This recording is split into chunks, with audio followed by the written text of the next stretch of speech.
Bonjour, dans cette vidéo, je vais vous présenter un programme que j'ai réalisé pour un de mes élèves en cours particulier. Si vous êtes intéressé par ce programme, si vous voulez le tester, eh bien, vous avez à remplir un formulaire et je vous enverrai une version utilisable. Dans cette vidéo, je ne vais pas expliquer le code du programme à proprement parler, mais si ça vous intéresse, dites-le en commentaire et dans ce cas-là, je ferai une vidéo sur la programmation. Là, dans cette vidéo, je vais présenter quelles sont les utilités de ce programme avec des exemples concrets et surtout apprendre comment l'utiliser. Donc première chose, c'est que ici, ce premier bloc, c'est le bloc qu'il faut exécuter en premier. Il faut les exécuter dans l'ordre. Donc vous avez deux types de blocs. Vous avez ce type de bloc, c'est ce qu'on appelle un bloc texte. Donc ça, c'est juste pour pouvoir écrire les formules pour que ça soit, entre guillemets, joli. Ok? Donc ça, c'est le type d'exercice que mon élève a eu dans son contrôle. Là, le programme que j'ai réalisé pour l'instant, il va résoudre la première forme. Donc ça, ce premier bloc a été exécuté. Très bien. Maintenant, ce qu'on va faire, c'est qu'on a la consigne pour l'exemple en particulier. Donc c'est le premier exemple. Et ici, on va exécuter ce code. On va exécuter ce code et vous allez voir qu'est-ce qu'il fait. Donc il affiche exactement la fraction qu'elle a, c'est juste qu'il affiche au format Python, donc sur une seule ligne. Donc c'est pour ça qu'il y a les parenthèses, hein, comme vous le taperiez sur votre calculatrice par exemple. Et il donne la solution. Maintenant, comme souvent dans les contrôles, le professeur veut que vous écriviez les étapes de calcul. Donc, maintenant, le programme propose d'afficher les étapes de calcul. Petite remarque au préalable, lorsque vous entraînez, vous regardez d'abord cette partie-là, avant de cliquer sur l'exécution du programme, vous prenez un cahier, vous prenez une feuille, vous prenez un crayon, de quoi écrire, et vous essayez de chercher par vous-même. Ensuite, vous comparez avec la solution qui est proposée ici, et si vous n'avez pas la même chose, ou même si vous avez la même chose, si vous voulez vérifier les étapes, vous lancez les étapes de calcul. Donc ici, il faut taper 1 pour avoir les étapes de calcul. Donc on tape 1, et on nous dit, tape une touche pour voir le numérateur du numérateur, puisque je rappelle que le format de cette fraction, c'est qu'on a une fraction qui, au numérateur, est constituée d'une somme de fractions. Donc ça veut dire que les étapes intermédiaires, ça va nous conduire à une fraction au numérateur, et le dénominateur également une autre fraction.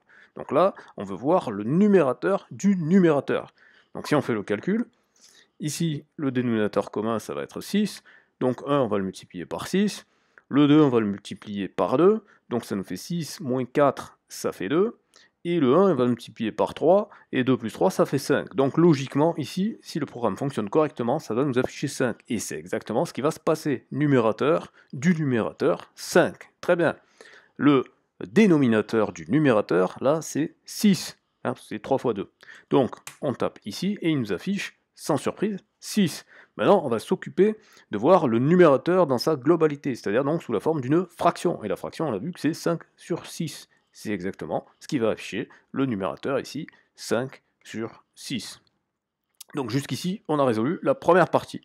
Maintenant, on va s'occuper de la deuxième partie, et donc on va demander la même chose, à savoir quel va être le numérateur du dénominateur. Donc si on regarde le dénominateur, on a 5 sur 6, moins 2, donc le dénominateur commun c'est 6, 2 on le multiplie par 6, ça fait 12, et 5 moins 12, ça fait moins 7. Donc il va nous afficher, logiquement, moins 7. Très bien. Et maintenant, on va afficher le dénominateur du dénominateur, et bien là, ce sera tout simplement 6. Et c'est exactement ce qu'il affiche. Et de la même manière que tout à l'heure, on lui avait demandé d'afficher le numérateur, il va afficher ici le dénominateur, et le dénominateur, c'est donc moins 7 sur 6. À ce stade-là, on a une fraction au numérateur, c'est 5 sur 6, et on a une autre fraction au dénominateur, c'est aussi c'est moins 7 sur 6, c'est aussi sur 6. Et là, je rappelle la petite règle qui consiste à, lorsque on divise par une fraction, ça revient à multiplier par l'inverse de cette fraction. Donc le nouveau calcul, c'est 5 sur 6 fois 6 sur moins 7. Donc maintenant, si on s'intéresse au numérateur, le numérateur final, c'est 5 fois 6, c'est-à-dire donc 30. Et donc si on appuie sur Entrée, il nous affiche logiquement que le numérateur, c'est 30. Pour le dénominateur, c'est 6 fois moins 7, donc ça fait moins 42. Et c'est exactement ce qu'il va afficher. Maintenant, on veut voir la fraction. La fraction, ce sera 30 sur moins 42. Sauf que l'exercice, on veut la version irréductible, c'est-à-dire simplifiée au maximum. Pour simplifier des fractions, une stratégie qui marche à tous les coups, c'est de décomposer le numérateur et le dénominateur en produit de facteurs premiers. Alors dans la pratique, vous pouvez, si vous êtes à l'aise avec les tables de multiplication et que les nombres ne sont pas très grands, vous pouvez le faire un petit peu au feeling et trouver facilement des simplifications. Mais si vous vous retrouvez avec des nombres plus complexes ou plus grands, ou dont vous ne connaissez pas bien les diviseurs, bah, établir la liste des facteurs premiers, ça sera efficace. Et en même temps, c'est un petit rappel sur quels sont les facteurs premiers. Donc le numérateur, on voit qu'on a 2, 3 et 5, et effectivement, 2 fois 3 fois 5, ça fait bien 30.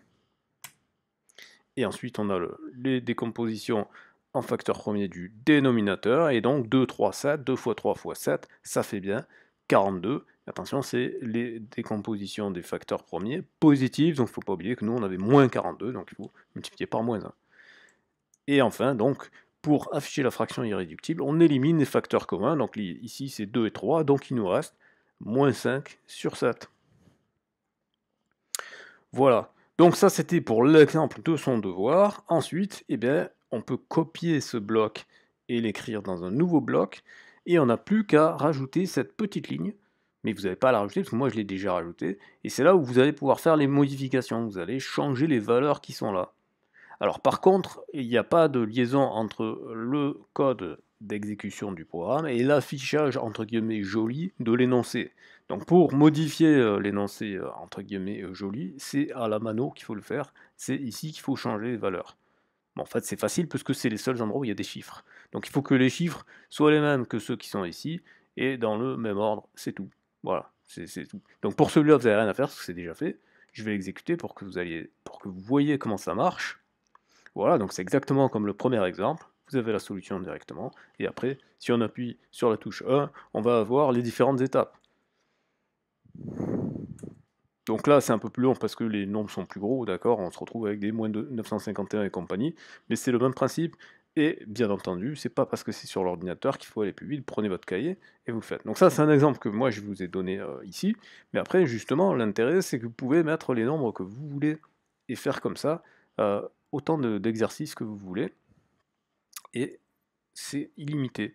Donc là, il y a deux possibilités une fois que vous avez fait ça. Donc là, je vais aller jusqu'au bout.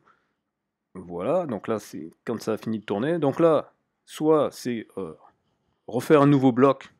Donc quand vous voulez faire un nouveau bloc, vous avez deux types de blocs, les blocs code et les blocs texte. Les blocs code, c'est ceux qui permettent d'exécuter le code, et les blocs texte, c'est ceux qui permettent d'écrire l'énoncé.